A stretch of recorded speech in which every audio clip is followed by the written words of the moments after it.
સૌપ્રથમ એક વાસણ લઈશું. વાસણની અંદર વરિયાળી લઈશું.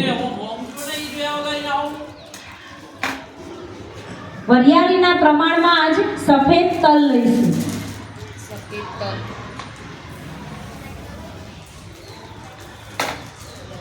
સફેદ તલના પ્રમાણમાં કાળા તલ લઈશું.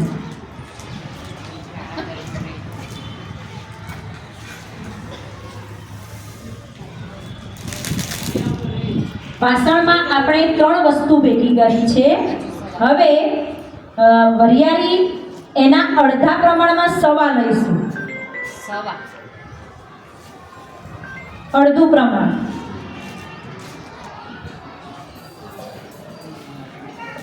તલના પ્રમાણમાં અડધી લઈશું. હવે આ 5 વસ્તુ ભેગી થઈ. 5 વસ્તુને આપણે હલાવી દઈશું. એની અંદર હળદર અને મીઠું બંને મિક્સ કરીશું.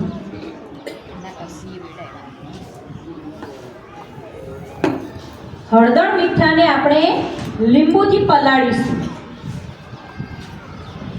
લીંબુ ના હોય તો પાણી ચાલે. લીંબુ ના હોય તો પાણી પણ ચાલે.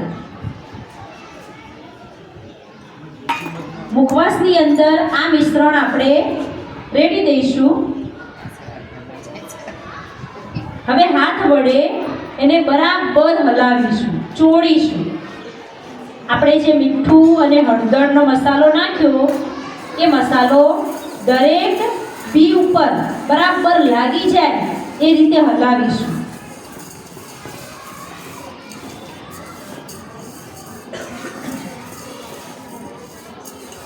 બધા જ બિયાને મીઠું અને હળદર લાગી જવી જોઈએ.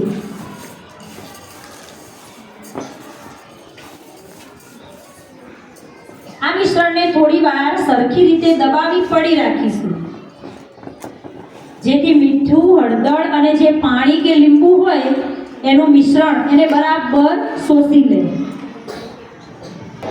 ચમચી નહીં.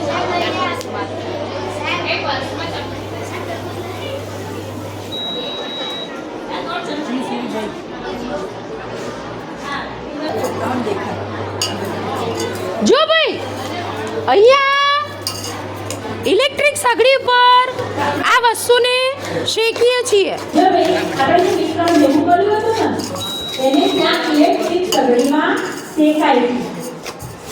જ્યાં સુધી તળતળ અવાજ આવશે, તલ ફૂટશે ત્યાં સુધી શેકવાનું.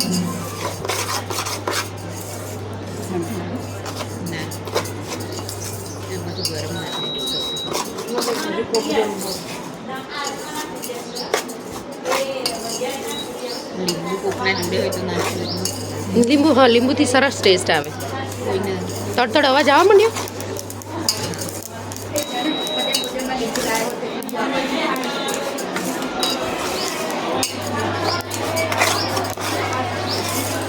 શાકવાળા મોથી એક મંગાવી દેવું. મોઢું બંધ કરી બાજુમાં વાતો નહીં કરવાની.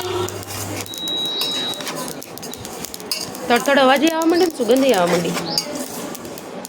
જો હવે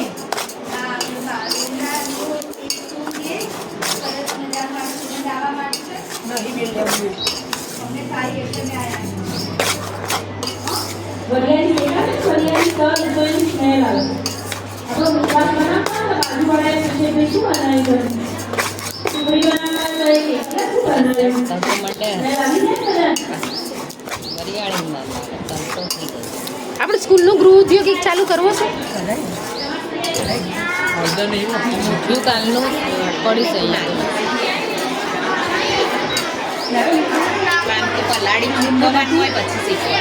થોડું સુકાવા દેવું પડે. આ તરત થઈ જાય, તડકે નાખે પણ આ તડતડ થઈ ગયું. જલ્દી ફૂટી જશે, ફૂટવા મળશે. ચાલ, ફૂટવા માંડ્યા. પણ આપણે ખાલી બતાવું છું આનું થોડું મિશ્રણ રાખીશું. આનું આજ પાનના મુખવાસમાં મિક્સ કરવા.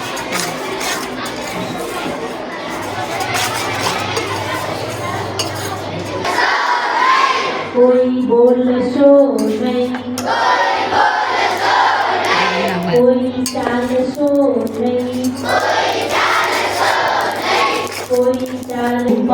પતંગિયું ઉડી જશે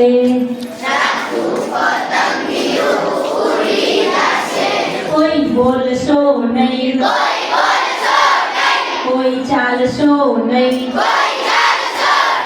કોઈ હાલશો નહીં નહીતર પતંગિયું ઉડી જશે